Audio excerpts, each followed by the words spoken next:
guys! So today we're gonna see our grammar topic is gonna be relative pronouns.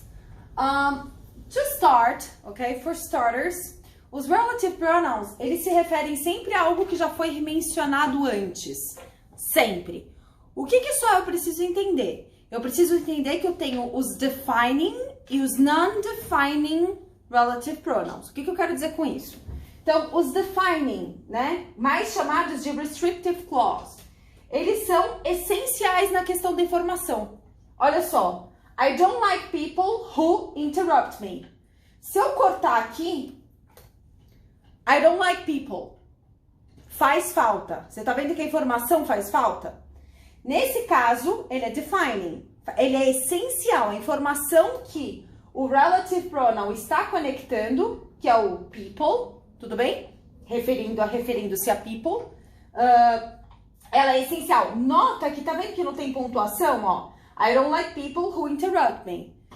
É completamente, ela é uma frase, uma sentença coesa, ok? Ela segue uma linha de pensamento e ela não precisa de pontuação. Nós temos agora o non-defining, que é os não definidos, né? O que não tem definição. Por quê?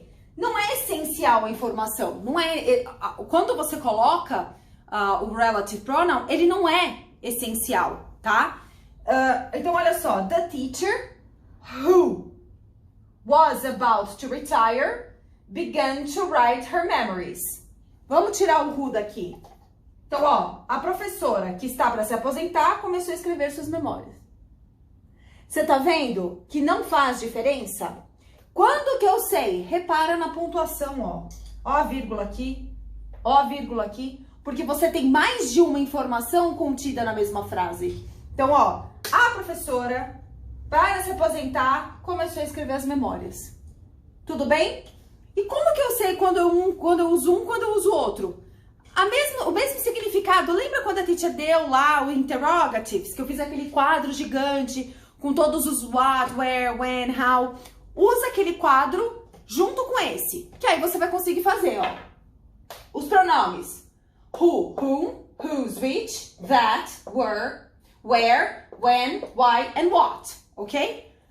O uso deles. Então, o who eu vou usar para refers to people, como sujeito. O whom refers to people as object. O whose to possession. O which to animals and objects. O that to people, things and animals. They're all used. Where to places. When to time or duration, okay? Why to reason. And what to things, okay? So, for example, they are always referred to. Eles sempre se referem a algo que foi mencionado. O que tá sublinhado em azul quer dizer que eu já mencionei antes, tá? Então, olha só. Who? We don't know the person who donated this money. Então, nós não sabemos a pessoa de quem é que doou esse dinheiro. Ok? Ou whom? The children whom we love dearly need better educations. Ok? Certo? Então, as crianças a quem nós amamos muito, né? Precisam de melhor educações. No caso, educação. Whose? Refer to possessions. Então, ele se refere a possessões. Never go to a doctor whose office plants have died. Então, nunca vá a um escritório as plantas daquele doutor, né? Daquele escritório daquele doutor morreu. Então, se refere a possessão. Refer to things and animals. We went to the school that my father went to. Pode ser which? Pode. Pronto, entendi. Nesse caso, pessoal, na verdade, na maior parte dos casos, vocês vão quase colocar that em quase tudo. Como que eu sei quando eu posso trocar, por exemplo, that pelo which ou vice-versa? Quando that, você conseguir substituir o significado dele pelo que. Então, por exemplo, olha só. Um exemplo X, tá? As crianças que nós amamos muito, pode? Pode. Então, eu posso tirar o who e pôr o that? Pode. Então, the children that we love dearly. O that, ele é como se fosse um coringa. Porém, quando você utiliza o that para tudo, mostra um vocabulário pobre. E há, sim, especificações a serem usadas em cada frase. Não é porque oralmente a gente usa muito that, que na escrita nós temos que fazer o mesmo, tá? A gente sabe que oralmente o nosso discurso é um e na escrita o nosso discurso é outro. Quando você domina todos eles, o seu texto ele fica mais rico, o vocabulário fica mais rico e a ideia fica mais clara. É a mesma coisa que quando eu escrever, por exemplo, uma redação, eu pôr tipo assim, você vai olhar e vai falar, nossa, mas isso é um trabalho escrito, isso é uma redação, isso não deveria ser escrito. Então, há uma grande diferença. Muitas das vezes, oralmente, o that sai mais fácil. Ele, com certeza, sai mais fácil. Porém, na parte escrita, isso faz uma certa diferença. Tudo bem? Vamos lá. Onde eu tava? Ah, sim. Então, vamos lá. Where refer to places. That island is where my mom was born. Então, aonde que é esse lugar?